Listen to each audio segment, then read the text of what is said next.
News 12 is learning more tonight about a Kiryas Joel man who police say was killed in an accident involving a 13-year-old driver.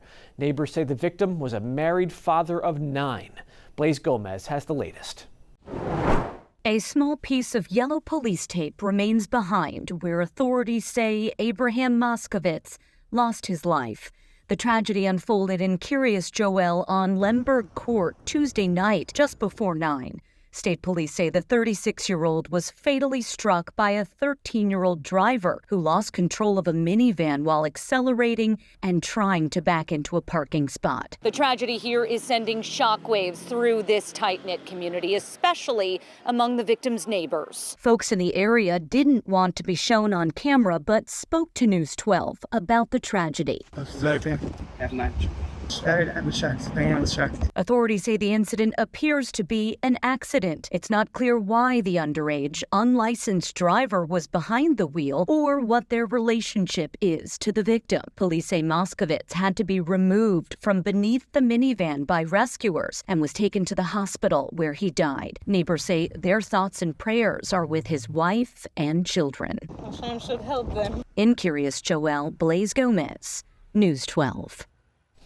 And state police say the incident remains under investigation. In Gravesend, a multiple vehicle crash on Ocean Parkway sent at least 12 people to the hospital. News 12's Daniela Rodriguez joins us from what's left of this horrific crash. Daniela, looks like there might be still some bits and pieces in the street behind you. Noel, what's left on this sidewalk is pieces of a child's car seat and broken car parts, which police swept up onto the sidewalk earlier. Police say this was a 6-car accident. 6 cars collided into each other near Ocean Parkway and Avenue V earlier this Monday afternoon, which drew a crowd of concerned Brooklynites. It's dangerous on the Ocean Parkway. Always something. The damages to each vehicle were severe. Doors, handles, and glass was spewed all over the intersection.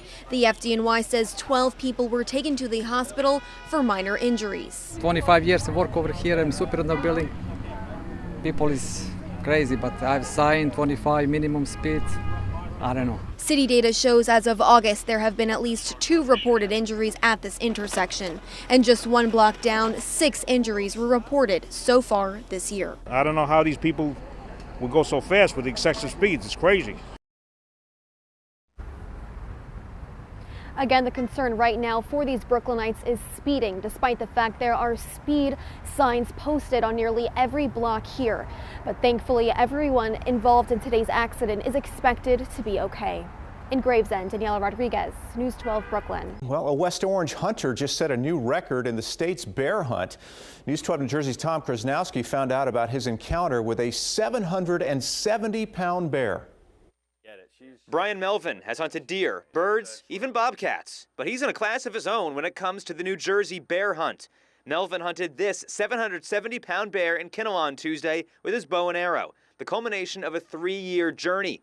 State officials said his harvest is the largest of any archer in state bear hunt history. 100% respect, learned a ton from him, completely humbled by an animal like that. I mean, I've hunted a lot of animals and they are by far, the big bears are super smart. His record-setting harvest has earned him some extra attention. I like to stay in the woods by myself a lot, so limelight's not something I was chasing. It was a challenge just to chase an animal like that, and that was the journey was everything for me. But it's been interesting, it's been fun. I enjoy bringing a positive light to this hunt. So far, DEP is reporting nearly 300 bears harvested this week.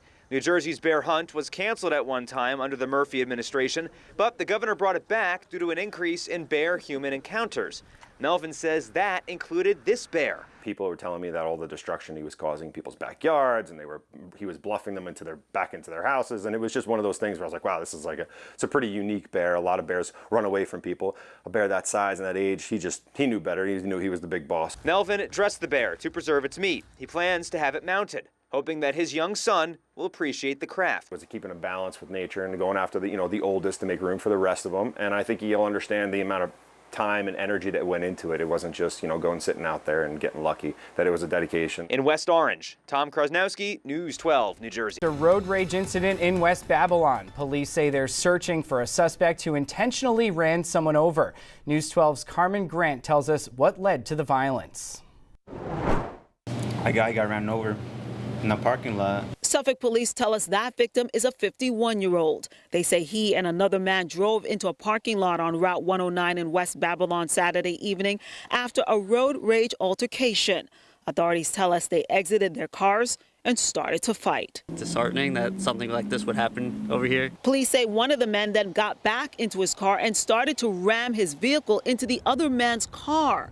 Authorities say the driver then proceeded to run over the individual and then sped off. A store worker says customers ran outside after hearing screaming. The guy was outside. He was screaming and everything, and all of a sudden the cops came and there was just a guy laying in front of the car and the bumpers all damaged and the grill was almost off basically. The victim was taken to the hospital with serious injuries. Police are now looking for the driver who they say struck the victim with his car and left. Meanwhile, the aftermath left behind for many is a shocking reminder of what unfolded here. I've never been to a post-crime scene before, so seeing blood like that is kind of uneasy. And the fact that they would happen is just insane. In West Babylon, Carmen Grant, News 12 Long Island.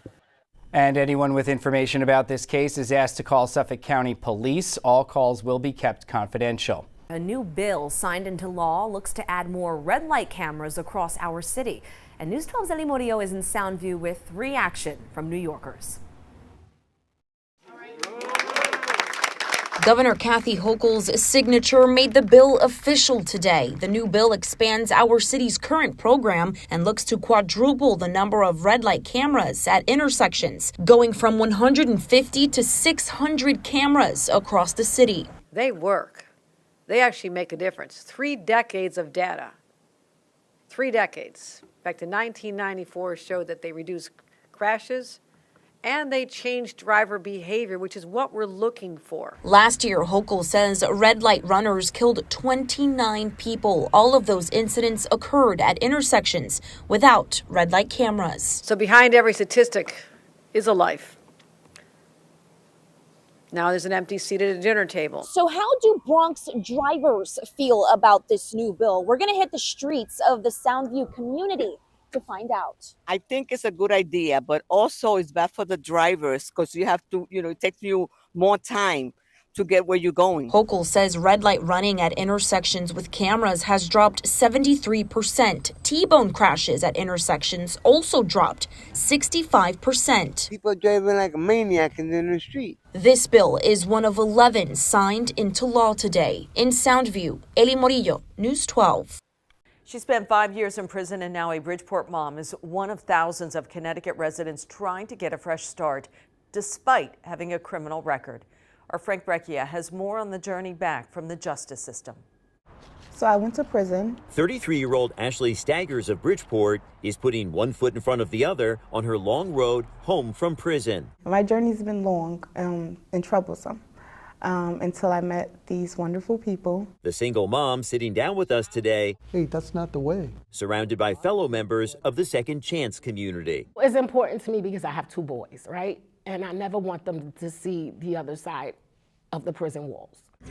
It was all part of a picture-perfect moment here at Housatonic Community College. Love you guys. Where a job fair, in partnership with nonprofits like Career Resources, don't go back to crime, brought together many of the people who've been helping Ashley get her life back on track after 5 years behind bars. I think I cry more now that my life is together than I actually cried when I was really struggling.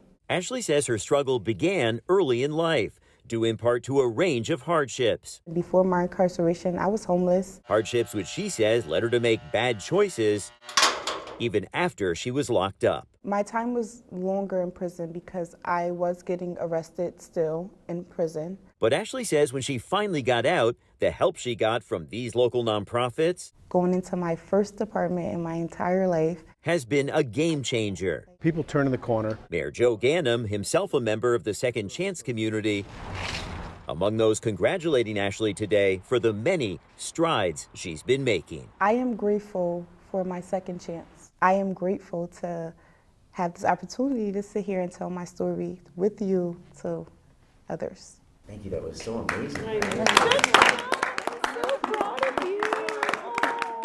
In Bridgeport, Frank Recchia, News 12, Connecticut. Well, Career Resources helping returning citizens get everything from housing to jobs. And we do have more information at news12.com.